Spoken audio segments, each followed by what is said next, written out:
Hello friends, అందరికీ నమస్తే అండి. అందరూ ఎలా ఉన్నారు? అందరూ ఆరోగ్యంగా, క్షేమంగా, సంతోషంగా బాగుండాలి అని మనస్ఫూర్తిగా మనందరి తరపున అమ్మవారిని వేడుకుంటున్నానండి. మీ అందరికీ ఒక చిన్న రిక్వెస్ట్. కొత్తగా మన ఛానల్ని చూస్తున్నట్లయితే ఛానల్ని సబ్స్క్రైబ్ చేసుకోండి. అలాగే వీడియోని పూర్తిగా చూడండి. వీడియో నచ్చితే ఒక లైక్ చేయండి.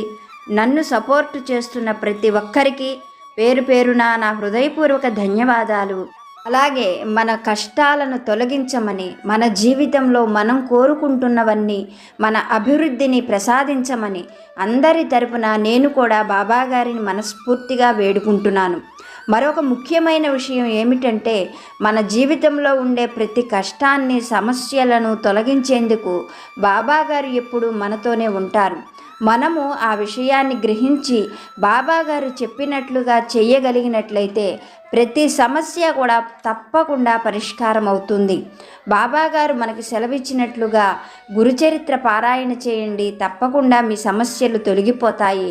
సాయి సచ్చరిత్రను పారాయణ చేయండి, సాయి చాలీసాను చదువుకోండి, మీకంతా కూడా మంచే జరుగుతుంది అని బాబాగారు చెబుతున్నారు. ఇంకా ఇప్పుడు బాబాగారి నుండి ఒక మంచి సందేశాన్ని సద్గురువుల అనుగ్రహంతో తెలుసుకోవడానికి ప్రయత్నం చేద్దాం. మనకు బాబాగారు చెబుతున్నారు, తల్లి, నువ్వు సంతోషించే ఒక మంచి మాటను చెబుతాను. నువ్వు పదే పదే బాబా బాబా అని భక్తితో పిలుస్తావు. ప్రతి క్షణము నా నామాన్ని ఎంతో భక్తితో స్మరిస్తావు. నీకు ఏ కష్టం వచ్చినా సంతోషం కలిగిన నా దగ్గరకే వచ్చి ఒక తల్లితో చెప్పినట్లుగా నాతో చెబుతున్నావు. నేను అందుకనే ప్రతి క్షణం నీ వెంట ఉండి నిన్ను కాపాడుతున్నాను. బిడ్డ, మన ఇద్దరి మధ్య గొప్ప రుణానుబంధం ఉన్నది. మరొక ముఖ్యమైన విషయాన్ని కూడా నీకు చెప్పబోతున్నాను, శ్రద్ధగా విను. నీ జీవితంలో ఎంతో విలువైనవి అన్నీ కూడా రుణంతోనే ముడిపడి ఉన్నాయి అన్న విషయాన్ని నువ్వు ఎప్పుడూ కూడా మర్చిపోకు. అలాగే నువ్వు కోరుకుంటున్న వారు నీకు దొరికారు అంటే అది కూడా నీకు వారికి ఉన్న రుణమే అన్న విషయాన్ని మర్చిపోకు.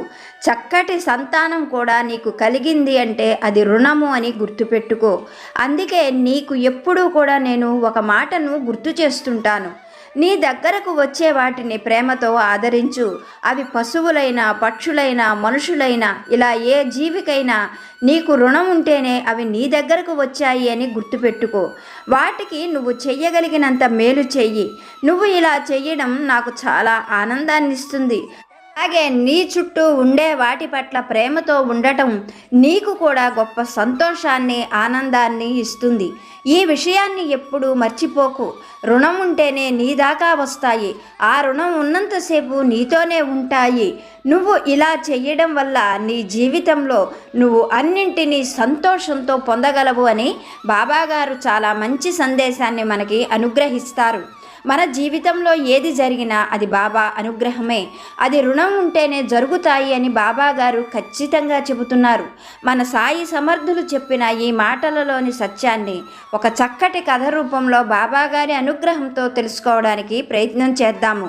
పూర్వం ఒకానొకప్పుడు ఒక గొప్ప బ్రాహ్మణ అగ్రహారం ఉండేది. అగ్రహారంలో ఎన్నో గొప్ప బ్రాహ్మణ కుటుంబాలు నివసిస్తూ ఉండేవి. వారిలో చాలామంది నిత్యానుష్ఠానం చేస్తూ భగవంతుడిని భక్తితో ఆరాధించేటువంటి కుటుంబాలు ఉండేవి. అటువంటి కుటుంబాలలో ఒక కుటుంబము చంద్రదత్తుడు అనే బ్రాహ్మణుడిది. అతని భార్య పేరు జ్ఞానాంబ. ఆ దంపతులిద్దరూ కూడా ఎంతో భక్తితో, నియమనిష్టలతో నిత్యము భగవంతుణ్ణి ఆరాధన చేస్తూ ఉండేవాళ్ళు. చంద్రదత్తుడు చాలా గొప్ప శక్తి కలిగినవాడు. అతనికి గొప్ప మంత్రానుష్ఠానము ఉన్నది. ఆ మంత్రం చేత అతను అవతల వారి మనస్సులో ఉన్న ఆలోచన ఏమిటో, వారి నుదిటి రాత ఏమిటో, ఇటువంటి మనుషులకు కనిపించని విషయాలను కూడా గ్రహించగలిగే శక్తి చంద్రదత్తుడికి ఉన్నది. ఇలా ఉండగా చంద్రదత్తుడికి జ్ఞానాంబకు వివాహం జరిగి చాలా కాలం గడిచిన సంతానం కలగలేదు. ఈ విషయాన్ని గురించి చంద్రదత్తుడు పెద్దగా పట్టించుకునేవాడు కాదు. కానీ స్త్రీమూర్తి అయిన జ్ఞానాంబ మాత్రం ఇరుగు పొరుగు మాటలతోటి తనకు కలిగిన ఈ గొడ్రాలితనాన్ని తలచుకొని బాధపడుతూ ఉండేది. భర్త అయిన చంద్రదత్తుడితో చెప్పుకుంటూ, నేను ఏ జన్మలో ఏ పాపం చేశానో, నాకు సంతానం కలగలేదు, ఇంకా సంతానం కలుగుతుందన్న నమ్మకము నాకు లేదు. ఎంతో భక్తితో పరమేశ్వరుడికి ఎన్నో పూజలు చేశాను, నోములు నోచాను, కానీ నావన్నీ కొరగాని నోములుగా మిగిలిపోయాయి అంటూ చంద్రదత్తుడు ముందు చెప్పుకొని జ్ఞానాంబ దుఃఖపడుతూ ఉండేది. అయితే చంద్రదత్తుడు మాత్రం జ్ఞానాంబతో, పిచ్చిదాన, మనకు సంతానం కలగాలి అనంటే మనం ఎవరికైనా రుణం ఉండాలి, లేకపోతే ఎవరైనా మనకు రుణం ఉండాలి. మనం ఎవరికీ బాకీ లేమేమో, అందుకనే భగవంతుడు మనకి సంతానాన్ని ఇవ్వలేదు. నీకు ఈ విషయం తెలిసి కూడా ఎందుకు దుఃఖపడతావు? కన్నీరు తుడుచుకొని నీ దృష్టి అంతా ఆ పరమాత్ముడి మీద ఉంచు, జన్మను సార్థకం చేసుకో అంటూ భార్యను ఓదార్చేవాడు చంద్రదత్తుడు. ఇలా కొంతకాలం జరిగిపోయింది. వాళ్ళకింక సంతానం కలుగుతుంది అన్న ఆశలు కూడా అడుగంటిపోయాయి. ఇలా ఉండగా కొన్నాళ్లకు జ్ఞానాంబ గర్భవతి అయింది. వారి ఆనందానికి అంతు లేకుండా పోయింది. ఒక శుభముహూర్తంలో చక్కటి మగపిల్లవాడు జ్ఞానాంబకు కలిగాడు. ఆ దంపతులకు మగపిల్లవాడి రూపంలో సంతానం కలగగానే చంద్రదత్తుడు ఆ పిల్లవాడిని చేతుల్లోకి తీసుకొని, మంత్రజలాన్ని తన చేతిలోకి తీసుకొని ఆ పిల్లవాడితో సహితంగా దగ్గరలో ఉన్న శ్మశానానికి తీసుకొని వెళ్ళాడు. అలా వెళ్ళిన తరువాత ఆ పురిటి బిడ్డను ఒక దగ్గర పడుకోబెట్టి తన దగ్గర ఉన్నటువంటి మంత్రజలాన్ని కొద్దిగా ఆ పురిటి బిడ్డపై చల్లాడు. ఆ తరువాత ఆ పురిటి బిడ్డను చూస్తూ చంద్రదత్తుడు, ఏమోయ్, చాలా కాలానికి నాకు సంతానం కలిగింది. అసలు నువ్వు ఎవరు?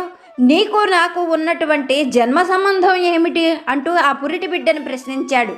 ఆ మాటలకు ఆ పురిటి బిడ్డలోని ఉన్న జీవం చంద్రదత్తుడితో, అయ్యా, మీరు నన్ను గుర్తుపట్టలేదా? నేను చాలా సంవత్సరాల క్రితం మీ ఇంట్లో నిత్యము కట్టెలు వేస్తూ ఉండేవాడిని. ఒకనాడు మీరు నాకు 2 అణాలు బాకీ మిగిలిపోయారు. ఆ తరువాత నేను మిమ్మల్ని ఎప్పుడూ వచ్చి కలిసింది లేదు. ఆ 2 అణాలు తీసుకోవడం కోసమే నేను మీకు బిడ్డగా పుట్టాను.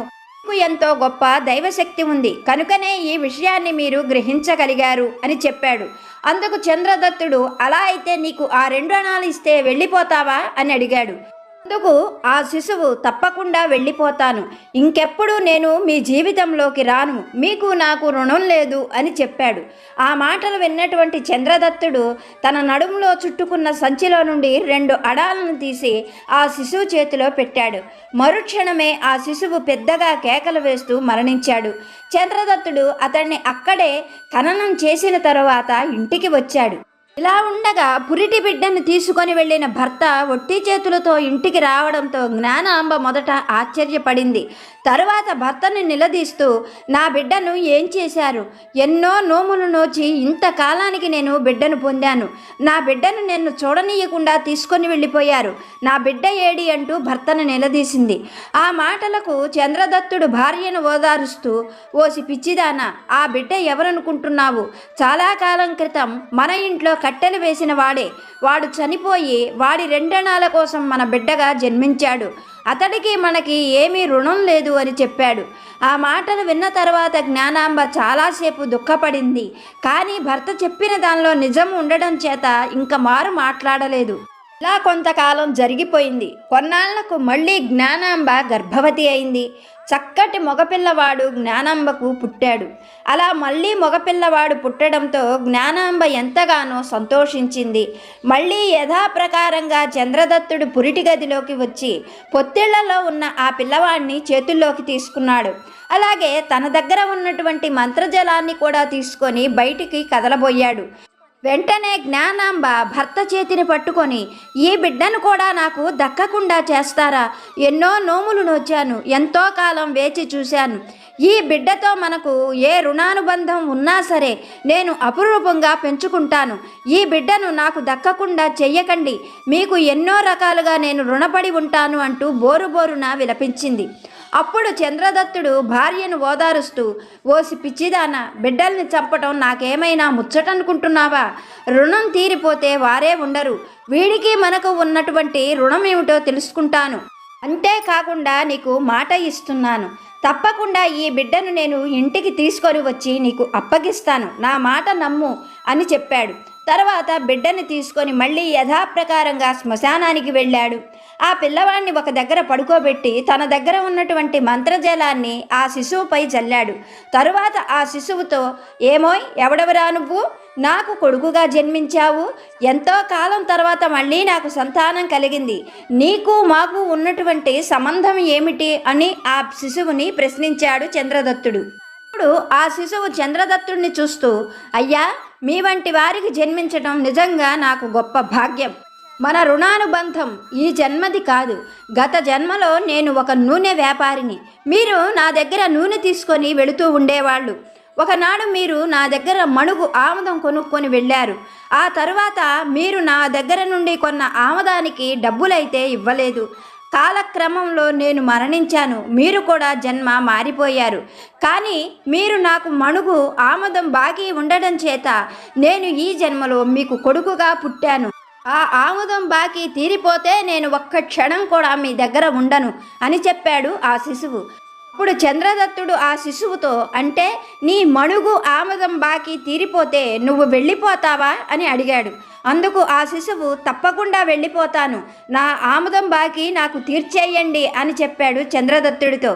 ఆ మాటలు విన్న తర్వాత చంద్రదత్తుడు ఆ శిశువుని మళ్ళీ పొత్తిగుడ్డల్లో చుట్టి ఇంటికి తీసుకొని వచ్చాడు. అలా బిడ్డతో భర్త ఇంటికి రావడంతో జ్ఞానాంబ ఎంతగానో సంతోషించింది. ఆ పిల్లవాడిని జ్ఞానాంబకు ఇస్తూ చంద్రదత్తుడు, ఏమోయ్, మణుగు ఆముదం తెప్పించి ఇస్తున్నాను. ఆ మణుగు ఆముదం ఉన్నంతసేపే ఈ నీ బిడ్డ బ్రతికి ఉంటాడు. ఈ విషయాన్ని మాత్రం నువ్వు గుర్తుపెట్టుకో అని చెప్పాడు. తరువాత మణుగు ఆముదం తెప్పించి భార్యకు ఇచ్చాడు. ప్రతినిత్యము ఆ పిల్లవాడికి ఆ ఆముదాన్ని వాడమని, ఆ ఆముదం అయిపోయేంత వరకు ఆ బిడ్డ సంతోషంగా ఉంటాడు అని కూడా భార్యతో చెప్పాడు చంద్రదత్తుడు.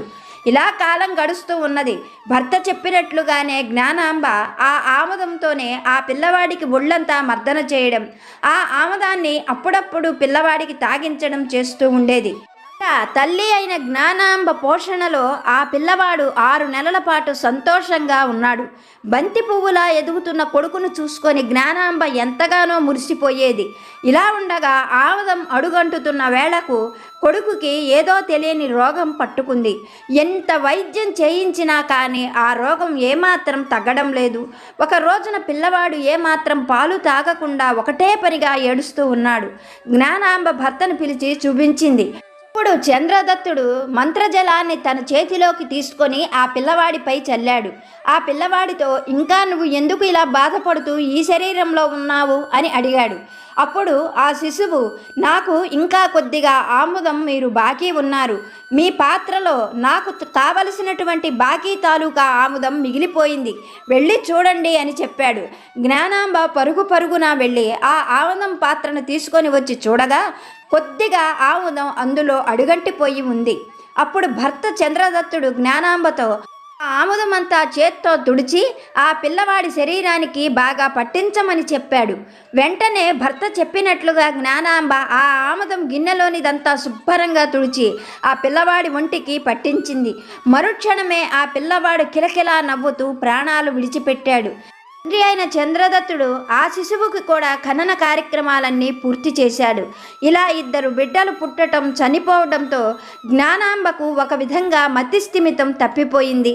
తన బిడ్డల్ని తలుచుకుంటూ, తన బాకీని తలుచుకుంటూ ఎంతగానో విలపించసాగింది. జ్ఞానం కలిగిన చంద్రదత్తుడు మాత్రం ఈశ్వరుడు బాకీ రుణం తీర్చివేశాడు అని మనసులో అనుకునేవాడు. ఇలా కొంతకాలం జరిగిపోయింది. మళ్ళీ జ్ఞానాంబ గర్భవతి అయింది. చక్కటి మగపిల్లవాడు మళ్ళీ పుట్టాడు. అప్పుడు కూడా చంద్రదత్తుడు పురిటిలో ఉన్న ఆ బిడ్డను మంత్రజలాన్ని తీసుకొని మళ్ళీ శ్మశానానికి చేరుకున్నాడు. ఆ ప్రకారంగా శ్మశానంలో ఆ బిడ్డను పడుకోబెట్టి అతడి పైన జలాన్ని చల్లి, ఏమోయ్, నీకు నాకు ఏమిటి సంబంధం? నువ్వు నా కడుపున ఎందుకు జన్మించావు అంటూ ఆ శిశువుని ప్రశ్నించాడు చంద్రదత్తుడు. అప్పుడు ఆ శిశువులోని జీవుడు చంద్రదత్తుడిని చూస్తూ, అయ్యా, మీది నాది ఈ జన్మ మరుజన్మ సంబంధం కాదు, ఎన్నో జన్మల నాటి సంబంధం ఇది.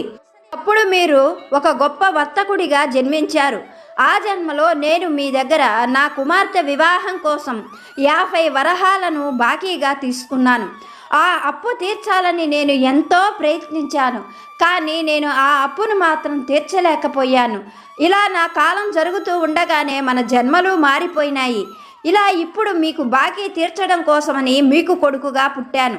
50 వరహాల బాకీ ఇప్పటికి ఎంత అయిందో నాకు తెలియదు, కానీ ఆ బాకీ మీకు ఉన్నంతకాలం నేను మీ ఇంట్లో కొడుకుగానే ఉంటాను అని చెప్పాడు ఆ జీవుడు. ఆ మాటలు విన్నటువంటి చంద్రదత్తుడు ఎంతగానో సంతోషించాడు. పరమ సంతోషంగా ఆ పిల్లవాడిని తీసుకొని వచ్చి జ్ఞానాంబకి ఇచ్చాడు. ఆ బిడ్డను జ్ఞానాంబకి ఇస్తూ, జ్ఞానాంబతో, ఈ పిల్లవాడు మనకి రుణం ఉండి పుట్టాడు. 50 వరహాల చేత ఇతడు మనకి బిడ్డగా జన్మించడం జరిగింది. కనుక నువ్వు జీవితంలో ఒక ముఖ్యమైన విషయాన్ని మాత్రం మర్చిపోకు. ఎప్పుడూ కూడా ఇతడి చేతి నుండి కనీసం మంచినీళ్ళు కూడా తీసుకోకు. ముఖ్యంగా డబ్బులు ఈ పిల్లవాడి చేత్తో నువ్వు కానీ నేను కానీ అస్సలు తీసుకోకూడదు. నువ్వు ఈ విషయాన్ని బాగా గుర్తుపెట్టుకో. ఈ విషయం నీకు గుర్తున్నంత కాలం ఈ బిడ్డ వల్ల మనకి సంతోషమే కానీ దుఃఖం కలగదు అని భార్యకు ఆ పిల్లవాడిని ఇచ్చివేశాడు. కొన్నాళ్లకు చంద్రదత్తుడు ఆ పిల్లవాడికి చేయవలసిన బ్రాహ్మణ పద్ధతిలోని అన్ని విషయాలను చక్కగా జరిపించాడు. పిల్లవాడికి నారాయణ దత్తు అని పేరు పెట్టాడు. అల్లారు ముద్దుగా పెంచుకునేవాడు. తండ్రిగా గురువుగా తనే ఉండి ఆ పిల్లవాడికి చక్కగా సకల శాస్త్రాలను, తనకు తెలిసిన అన్ని విషయాలను బోధించాడు. ఆ పిల్లవాడు ఏకసంతాగ్రాహి. తండ్రి ఏం చెప్పినా వాటికి తగినట్లుగా అల్లుకుపోయేవాడు.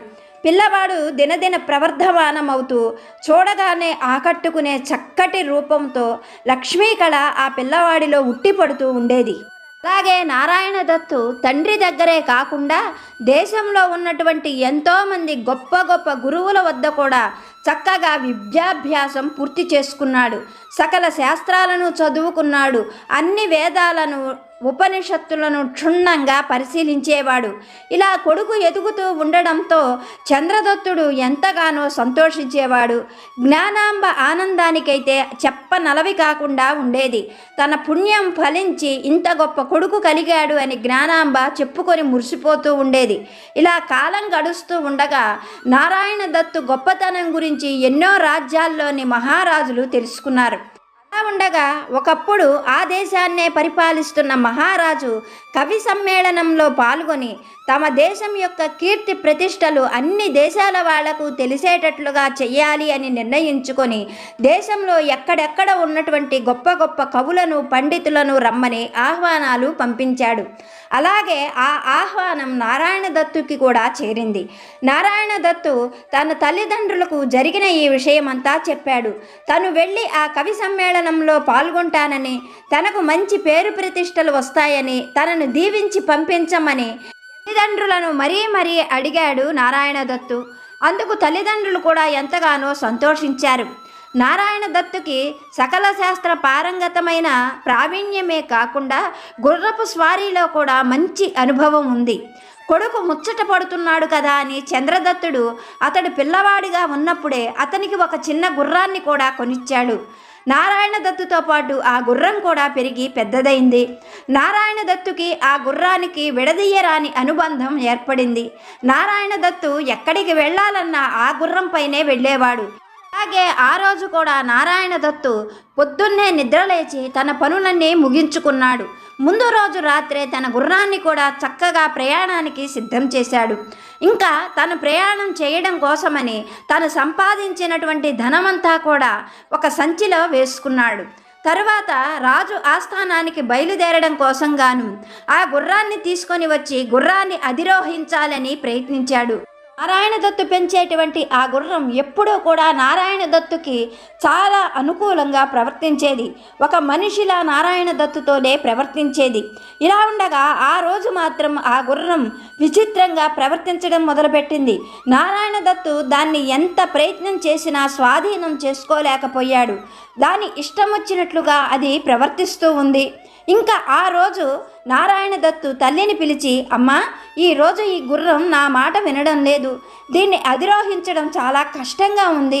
నువ్వు నాకు ఒక్క పని చేసి పెట్టు అని చెప్పి తన దగ్గర ఉన్న డబ్బు మూటను తల్లి చేతికిస్తూ, అమ్మా, ఇది కాసేపు పట్టుకో, నేను గుర్రాన్ని ఎక్కిన తర్వాత తీసుకుంటాను అంటూ తన సంచిలో ఉన్నటువంటి డబ్బు మూటను తీసి తల్లి చేతిలో పెట్టాడు. మరుక్షణమే ఆ గుర్రము నారాయణ దత్తు గుండెలపైన ఎదురు 2 కాళ్లతో ఒక్క తన్ను తన్నింది. అలా గుర్రము నారాయణ దత్తు గుండెలపై బలంగా తన్నడంతో మరుక్షణంలోనే నారాయణ దత్తు నెత్తురు కక్కుకుంటూ చనిపోయాడు. ఒక్కసారిగా జరిగిన ఈ హఠాత్ పరిణామానికి జ్ఞానాంబ విపరీతమైన దుఃఖాన్ని పొందసాగింది. కొడుకు శవాన్ని పట్టుకొని విపరీతంగా ఏడుస్తూ ఉండగా ఇంతలో పొరుగురు వెళ్ళినటువంటి చంద్రదత్తుడు రానే వచ్చాడు. భార్య దుఃఖాన్ని, చనిపోయిన కొడుకును చూసి ఆయనకు కూడా ఎంతో బాధ కలిగింది. అప్పుడు భార్యతో ఏం జరిగింది అంటూ వివరంగా అడిగాడు. భార్య జరిగిన విషయమంతా కూడా చెప్పగానే భర్త చంద్రదత్తుడు, నేను నీకు ఆ రోజే చెప్పాను, అతడి చేత్తో ఏమిచ్చినా ఎటువంటి పరిస్థితుల్లోనూ తీసుకోవద్దు అని. కానీ నువ్వు ఈ విషయాన్ని మర్చిపోయావు. ఏం చేస్తాం, ఇదంతా కూడా విధిలిఖితం. అతడి రుణము తీరిపోయింది అని చెప్పి అతడు దాచినటువంటి సంచిలోని ధనాన్ని లెక్కించసాగారు. ఆ ధనమంతా కూడా ఖచ్చితంగా 2116 వరహాలు పూర్తిగా ఉంది. అది చూడగానే చంద్రదత్తుడికి విషయం పూర్తిగా అర్థమయ్యింది. నువ్వు ఏదో జన్మలో 50 వరహాలు ఇచ్చినటువంటి బాకీ ఈ జన్మలోకి 2116 రూపాయలుగా మారిపోయింది. ఆ బాకీ మొత్తం పూర్తి కావడం చేతనే నారాయణ దత్తు చనిపోయాడు అని గ్రహించాడు చంద్రదత్తుడు. తరువాత నారాయణ దత్తుకు చేయవలసిన కార్యక్రమాలన్నీ ముగించుకొని ఆ భార్యాభర్త ఇద్దరూ కూడా వానప్రస్థానికి వెళ్ళిపోయారు. మనకు బాబాగారు చెప్పేటువంటి పరమసత్యం ఇదే. తల్లి, నీ దగ్గరకు వచ్చేటువంటి ఏ జీవికైనా నువ్వు రుణం ఉన్నావని మర్చిపోకు. నీ నుండి జరిగే ఏ పనైనా సరే, నువ్వు ఎవరికైనా డబ్బులు ఇచ్చినా, ఎవరి దగ్గర నుండైనా నువ్వు డబ్బులు తీసుకున్నా ఆ బాకీలను త్వరగా తీర్చడానికి ప్రయత్నం చేయి. లేకపోతే జన్మ జన్మలు కూడా బాధలు పడవలసి వస్తుంది, కష్టాలు అనుభవించవలసి వస్తుంది. నిన్ను ఆ రుణానుబంధం నుండి ఎవ్వరూ కూడా కాపాడలేరు. నువ్వు ఈ బాధలు పడకుండా ఉండడం కోసమే నేను నీకు ఈ సత్యాన్ని తెలియజేస్తున్నాను అని బాబాగారు పరమసత్యాన్ని ఈరోజు మనకి చక్కగా అనుగ్రహించారు. ఓకే ఫ్రెండ్స్, ఇప్పటి వరకు వీడియో చూసిన మీ అందరికీ కూడా పేరు పేరున నా హృదయపూర్వక ధన్యవాదాలు. వీడియో నచ్చిన వాళ్ళు మర్చిపోకుండా ఒక లైక్ చేయండి. మరొక మంచి వీడియోతోటి బాబాగారి దివ్యాశిస్సులతోటి మళ్ళీ కలుసుకుందాము. అప్పటి వరకు సర్వే జన సుఖినో భవంతు.